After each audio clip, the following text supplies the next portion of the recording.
iPhone 13 on us for every customer. Current, new, everyone. To show the love.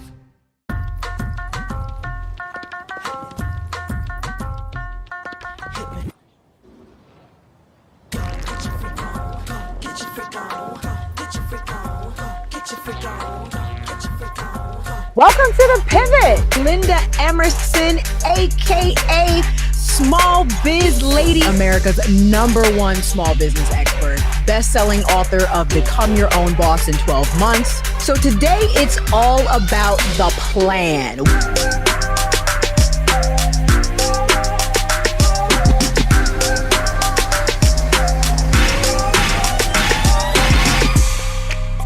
So today it's all about the plan. What you really about to do? Do you even have one? You're watching The Pivot with Stephanie Humphrey. Thank you for tuning in. And I am here with my good friend, Melinda Emerson, aka Small Biz Lady. She is widely regarded as America's #1 small business expert. She's the best-selling author of Become Your Own Boss in 12 Months, revised and expanded. Melinda, thank you so much for being on the show today. Oh my gosh, I'm so happy to be here with you, Steph. It's always good to talk about a plan. We got to have a plan. Listen, and it's interesting. I know people are probably like, "Dag, we already up to plan." Because I kind of when I laid out the order of how these episodes would go, I tried to make it logical. Like, we're going to talk about mindset first and, fear and all these other things. It might feel like plan is coming a little early for y'all, but it's not. And I'm going to tell you why, because Melinda and I had a conversation a little while ago, a few days ago, and there is a plan before you even get to the plan. We ain't even talking about the business plan yet. We're going to get to that, but there's a whole nother plan that you should be thinking about before you get to the plan. But before we get to that, talk to us about why planning is so important, especially during major life transitions. Well, it's like anything in life. If you don't plan to fail, but you fail to plan. I mean, literally, it's like that. And the thing about it is that the thing that I get concerned about related to people starting businesses is people spend more time planning their family vacation, their girlfriend's trip, their 50th birthday party, than they plan how they're going to support themselves and their family financially. Right. And we cannot be like, our fear of math, can't be the reason why you're not willing to put some numbers on paper and understand, what's really going on. But as you said, before you even get to numbers and marketing, we got to talk about you. We have to talk about your life plan. Because what I want you to think about before you get all wrapped up and excited about your passion for this business, I want you to think about what you want and why you want it. Because sometimes what you might need is just to get another job. You might just have a boss that's a jerk. Because before you put out your shingle and you say you are open for business, you got to understand what that means. And the main thing it means is that if you don't work, you don't eat. That's it. I tell people all the time, I only eat what I kill, basically. So you got to be prepared, mentally for the idea that it all is going to be on you at that point. And that is a major, major mindset shift that I don't think people appreciate enough. I think social media has made the idea of being an entrepreneur very trendy. Oh, very sexy. Everybody wants to be a boss, right? Everybody and their mama. Until they actually have to be one and really understand what that is. And, so I just want people to get clear about what they want, what kind of lifestyle they want, how much money do they need to make to be happy. Right. You men out there, y'all especially need to be looking at that, because some of y'all are caught up in what's in your pocket makes you feel like what your self-worth is. So you really need to get clear about the money piece for you personally. Then you got to get clear about even your money mindset. Does it feel like I can't monetize my gift? Look, I go to church every Sunday, and what I believe is that God wants the best for me and that he gave me these gifts so that I could enrich the world with his story, but I'm also allowed to enrich myself. And so I want you guys to just, that money mindset is really, really important as well. But I want you to get clear about what you want and why you want it first. And then now if you get there and you're like, yes, I know, and you still say, because let's be clear. I'm gonna hold you right there, because we're gonna be clear. Like, we're talking about the pivot and the idea of making some sort of major transition in life. That does not necessarily need to mean becoming an entrepreneur. That life is not for everybody. That life is not a game, and it's not for everybody. We're kind of giving you tools and tips, because that's what most people want to do. They typically want to leave a job and start something of their own. So that's sort of the thread we're going down. But these same principles and what Melinda's explaining to us today, that the keys she's dropping for us today really apply to any sort of major transition in your life. Getting clear on what you actually want and why. Yeah. Oh, definitely. And then after you have that, after you kind of have spent that quality time with yourself, kind of figuring out what the new plan is, the next thing I want to invite you to do is then figure out how you're going to pay for it, right? Because the money to start your business is going to come from your right or your left pocket. That's what it is. So you've got to figure out, you've got to look at where you are financially. Do you got a whole bunch of credit card debt? Are you driving, or you and your partner, driving brand new cars? We got 2 big car payments in the driveway. How about your housing situation? You got a $3,000 or $4,000 a month mortgage. You got to look at whether or not you can afford to become an entrepreneur, because here's the secret. And nobody's going to tell you this, but I'm going to tell you. It takes 12 to 18 months for a small business to break even, let alone so you ain't even making no money yet. No, you ain't making no money. You just ain't losing nothing. The business is barely going to be able to take care of its own bills a year and a half in. So that is not so how you going to live in the meantime, right? So what I tell people all the time is you got to be saving 30 to 40% of every paycheck a year before you quit your job. A year. Or if you are a 2-income household, learn to live on 1 income, because that's what you're going to be living on, right? So that's right. I want you guys to start almost like recoiling your lifestyle a little bit. And it's not that hard, right? How many of y'all out here, y'all got a latte a day habit, right? or you be sliding by Dunkin' for whatever it is. Even if you like going out on Friday and Saturday nights with your friends, guess what? Drinks are cheaper if you pour them for yourself at home, right? So there's all kinds of things you can do. If you are not someone that's currently using a budget, I invite you to track your spending for 30 days. And I mean, including that Amazon click and ship habit you got too. So I want you to track your expenses. Look at your bank statement and look at how you spend money. And I promise you, you can find the money. What about all these subscriptions y'all paying for? Oh my God, don't even get me started on the subscriptions. It's completely out of control. Do you really need 4 streaming services? Do you really need it? Right. So there's lots of ways we out here wasting money. Right. And so what I want you to think about is your finances, because you need to have that first year of working capital. You need to have an emergency savings account for yourself. And that's the thing. I want to emphasize that, because, people really need to understand that whatever sort of transition you are looking to make, whether it is to your own business or, if you're going just from, one job to the next job and those paychecks kick back in after 2 weeks, that's something different. But for most people, for the large majority of people who are considering a major pivot in their life, you are going to be without an income for a pretty significant period of time, most likely. 1 to 2 years, 1 to 2 years average. And then you've also got to think about stuff like, if you're the head of your household, how are you covering health insurance, right? Because Cobra is incredibly expensive. So that's not the health insurance you want. But other insurance out here is doggone expensive too. I mean, just for me, I pay almost $900 a month, and that ain't even the best insurance. Okay, so that's what I need you guys to understand. There's a whole bunch of new expenses out here you had not considered that are going to be all of a sudden things that you've got to deal with. And not to mention the fact life still happens, right? Air conditioners break, kids need braces, transmissions stop running. So you still got to have money to manage, like, household emergencies. And then you've got to have the money, to start your business. So, and the average amount of money you need to start a business is actually $25,000. Now, if you're looking at a franchise or something like that, let's triple that number. Let's say it's $75,000, and that's before you get the SBA loan to do the fit out of your retail space or whatever else you're doing.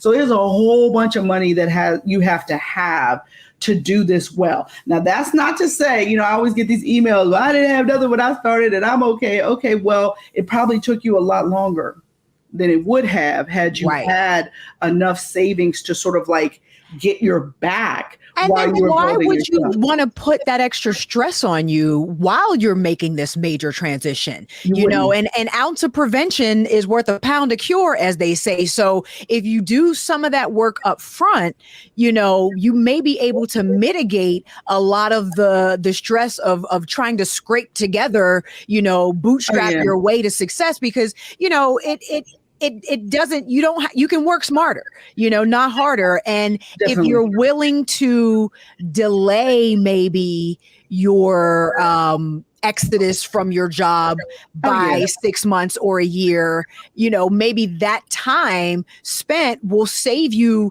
2 or 3 years on the back end of building together. 100%. And if we keep going down sort of like my steps that I teach actually in my book, Become Your Own Boss in 12 Months, I advise people to do just that. So once you get your finances straight and you know how you're going to pay for this new business idea you got, the next thing I want you to do is really look at yourself, look at your skills, and look at, okay, what skills do I have to run this kind of business versus what skills do I need to learn or that I'm going to have to learn to run this business? I actually even tell people, go work part-time like a business you want to start. You thinking about buying a franchise? Go work for one. Go work for that one so that you really know what's involved. Because again, I see people all the time transition from corporate after a 20-year career and go buy this expensive behind franchise. And then 2 years later out here trying to sell their franchise because they hate it. Right. I've seen it half a dozen times. I've seen people, and they called me after they bought the stuff, and I'd be like, well, I mean, I don't know what to tell you at this point because I ain't buying it from you. Like, had you talked to me or let's say read my book before you did that, you would have thought differently. But again, people get caught up in thinking just because they were successful one place, they're going to be wildly successful in the next place. And I'm like, listen, it's a whole different skill set you need when there's no IT department to call. That's right. That's right.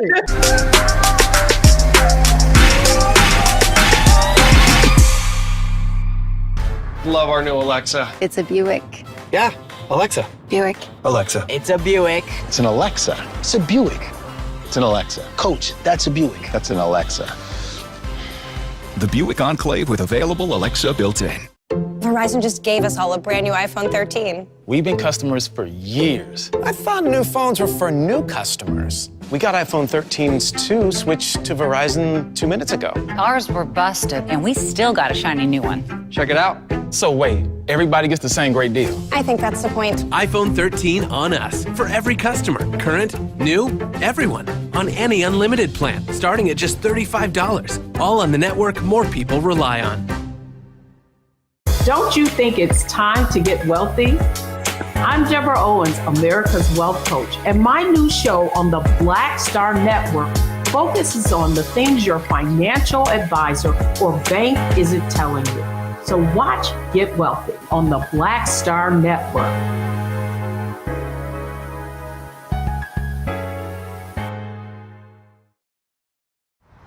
How about sushi? I just had sushi for lunch yesterday. How about tacos? Automatic emergency braking, one of 6 advanced safety features standard on every 2022 Chevy Equinox. Find new technology. Find new roads. Chevrolet.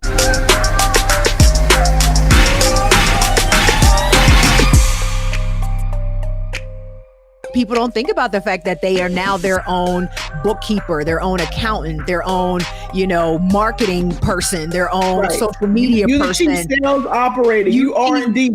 CEO, chief everything operator. CEO. So you get to sign the checks on the front and the back, right? That's right. So you need to, and I talked about that in my TEDx, like, be honest about where you are, and if you need to go take a class, or like you said, go work at McDonald's or wherever for a little while, or maybe even intern for somebody, humble yourself a little bit and intern for somebody, that may be what you have to do. So I think part of the plan also needs to be removing your ego from this process. Oh, definitely. Because the thing about business is you really have to figure out what you know about business. Mm-hmm. And I guess I was fortunate because I was 26 when I started my first company.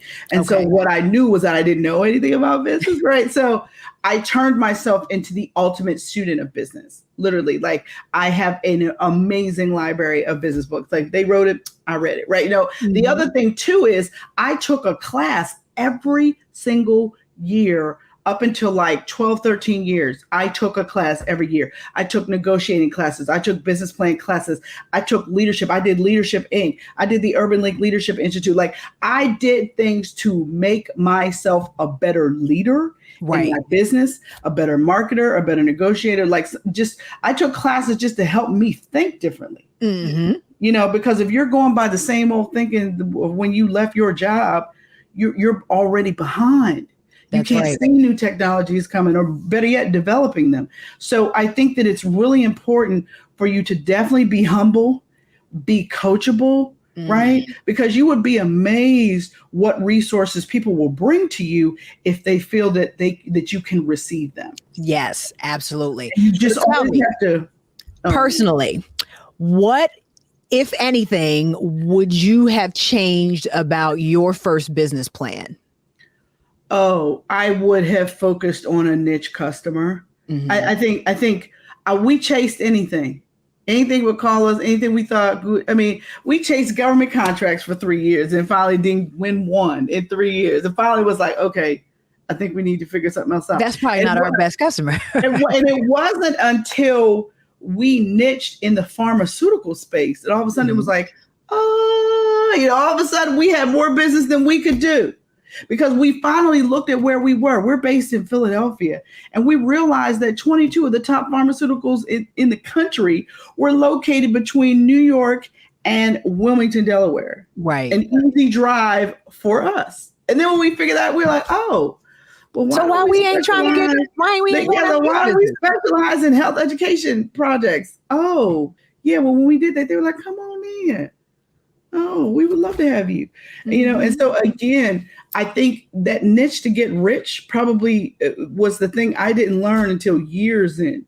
Wow. Niche to get rich. I like that.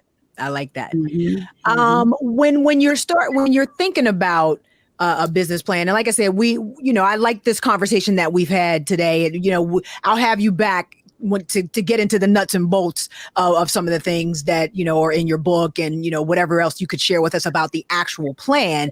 But when we're thinking about the plan generally, how complicated does a business plan need to be? I think that can be a huge stumbling block for some people, because they think about a business plan as this, 50-page proposal that has to include, projected revenue for the next 25 years and all the rest of this stuff. So you never want to project revenue past 3 years, actually, and realistically 1 year, because you don't really know who your customers are early on. But I think that a business plan does not have to be this 40, 50-page manifesto document. Right. But do I think you need 10 good pages that describe what business you are in, how this business is going to run, who's going to be your target customer, how you're going to reach that customers through your sales and marketing activities, and then what your budget is and what your sales projections are and who your team is and that kind of stuff? Yeah, you need a document, if nothing more than think it through in your own head, right? Write it down. And we know just from statistics, things that are written down tend to happen, right? So if you walking around with how your business runs in your head, you get hit by a bus. You don't want that. So write down a plan that you can take to a bank, that you can take to a potential customer, that you can share with a potential employee or partner. You want to document so that you can get people excited. And then later you'll turn your document like into a slide deck, if you're in a pitch competition or business plan competition or something like that. But you need a written document so that you could do your homework, do your research. You know who your competitors are. You know how you're going to position your website. You know what your content strategy is going to be. You know, what your unique value proposition is going to be. You got to think through all that stuff. But there's lots of really good software out here to build it. Like, you don't have to be sitting in front of a blank screen going, in the beginning, right? Yeah, not in the beginning. there's great software out here. Like liveplan.com is one of my favorites. And they actually have a website called bplans.com. And they've got hundreds of examples of business plans on this site that you can check out and look at. And I mean, any kind of business you can think of, they got a sample business plan. So that's helpful. And then you can actually use their software to build yours. And it's like got a lot of formulas and stuff built in. So it's Listen, easy. Again, work smarter, not harder. And now for those people who feel the spirit is leading them to pivot, but they don't actually quite know what they want to pivot to, or if they even should pivot. You actually have a great tool for that as well. Tell us about the Boss Quiz. Yeah, so I created Boss Quiz in partnership with a behavioral scientist. And we really took her 30 years of research and said, what if we could tell people whether or not entrepreneurship is for them, what kind of entrepreneurship that, would be good for them, whether they are what we call a power player, a change maker, a team builder, or what we call a power player. So all of these are, freedom seeker actually is the last one. And basically it's just information. If you go to bossquiz.com, you can take my quiz, and then I'm going to produce for you a 9 to 12 page report on you. What your sales skills are, what your values are, what you're good at, what type of business environment might work well for you. In some cases, we might say, listen, you might do really well with a business partner. You're not necessarily cut out to be the front banana. You need another banana beside you. We are going to tell you based upon 30 different characteristics that we have scientifically developed, what kind of business owner you are, and give you some suggestions on the types of businesses you should look at. And then we also have other options. So let's say you're interested in a franchise or interested in buying an existing business, then we're going to have resources for you to do that as well. That is wonderful. Because sometimes people just need that push to even start, thinking about something. So I love that you have this available for folks. And now, where can folks go to get more information about you, about the book, about what you do, about coaching, about, Small Biz Lady Inc.? Where can they go? So the best place for you guys to go is smallbizladyuniversity.com. That is our best website. My online school is there. So I have 4 courses for you guys: how to become your own boss, how to sell and market online, social media selling, and ultimate guide to email marketing. If you guys are interested in my book, it is Become Your Own Boss in 12 Months. It is available anywhere books are sold nationwide. And if you just want to follow me on social media, I'm Small Biz Lady pretty much everywhere except for LinkedIn, where I am Melinda Emerson. So feel free to connect with me over there as well. But I just want you to win in business. I just want to encourage you, but I want you to start your business with a plan, because you're going to be far more likely to be successful if you do. Amen. Amen. And don't forget that there is a plan that comes before the plan. So start doing that work now to save you a little heartburn on the back end. Definitely. Melinda Emerson, Small Biz Lady, thank you so much for being here on The Pivot. We appreciate you. All right, Steph, anytime.